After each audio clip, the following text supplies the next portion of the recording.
ருசிக்க அம்மா சமையல் மசாலா ஐட்டம்ஸ் ஊறுகாய் ஐட்டம்ஸ் நம்மக்கிட்ட கிடைக்குது. நீங்கள் கீழே வந்து நம்பர் கொடுக்குறேன், நம்பரில் காண்டாக்ட் பண்ணுங்கள். வணக்கம், நான் உங்கள் அம்மா சமையல் மீனாட்சி. இன்றைக்கி நம்ம சூப்பரான உருளைக்கிழங்கு வறுவல் தான் பார்க்க போகிறோம். டிஃப்ரெண்ட்டான உருளைக்கிழங்கு வறுவல். உருளைக்கிழங்கு வறுவல் அப்படின்னாலே நம்ம எல்லாத்துக்குமே ரொம்ப ரொம்ப பிடிக்கும். இது வந்து பார்த்திங்கன்னா வித்தியாசமாகவும் இருக்கும். வாங்க எப்படி செய்யறதுன்னு பார்க்கலாம். இப்போ நம்ம உருளைக்கிழங்குக்கு ஒரு 5 ஸ்பூன் அளவுக்கு எண்ணெய் போட்டுக்கலாம். ஒரு 3/4 ஸ்பூன் அளவுக்கு கடுகு போட்டுக்கலாம்.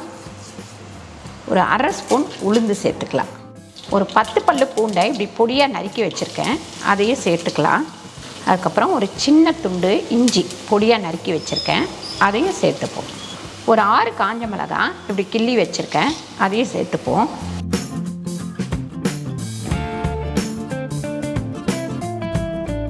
பெரிய வெங்காயம் 2 வெங்காயம் நறுக்கி வச்சுருக்கேன், அதையும் இதில் சேர்த்துப்போம்.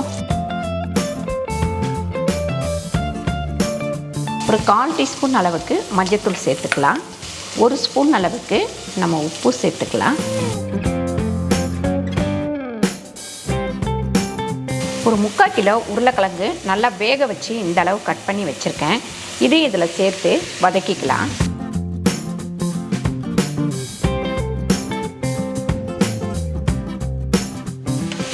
இதில் தண்ணியெல்லாம் ஊற்ற வேண்டாம், இப்படியே நம்ம வதக்கணும். கொஞ்சம் ஹைலையும் சிம்லையும் வச்சு நல்லா வதக்கி எடுக்கணும்.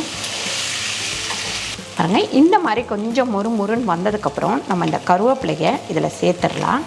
இந்த மாதிரி கடைசியில் கருவேப்பிலை சேர்த்து எந்த பொரியலுக்குமே நீங்கள் வந்து இந்த மாதிரி வறுக்கிற ஐட்டம்ஸ்க்கு ஒரு 2 கிண்டிங்கன்னா அந்த பச்சை கருவேப்பிலையோட வாடை வந்து நல்லாயிருக்கும், சூப்பரான ஒரு வாசனை கிடைக்கும்.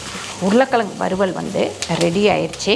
இது வந்து கொஞ்சம் டிஃப்ரெண்ட்டாக இருக்கும். இதில் பார்த்திங்கன்னா உங்களுக்கு அந்த பூண்டோட வாசனை, இஞ்சி, வெங்காயம், வரமிளகாய் இப்படி எல்லாத்தோட டேஸ்ட்டும் சேர்ந்து செம்ம டேஸ்ட்டாக இருக்கும்.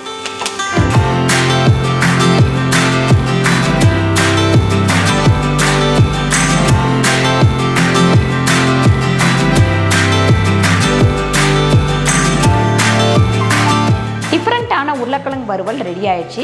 இந்த உருளைக்கிழங்கு வறுவலை நீங்கள் செஞ்சு பார்த்துட்டு கீழே கமெண்ட் பண்ணுங்கள். இந்த வீடியோ உங்களுக்கு பிடிச்சிருந்தால் லைக் பண்ணுங்கள், ஷேர் பண்ணுங்கள், சப்ஸ்கிரைப் பண்ணுங்கள், ஃபேஸ்புக்கில் ஷேர் பண்ணுங்கள், மறக்காமல் கமெண்ட் பண்ணுங்கள். நன்றி, வணக்கம்.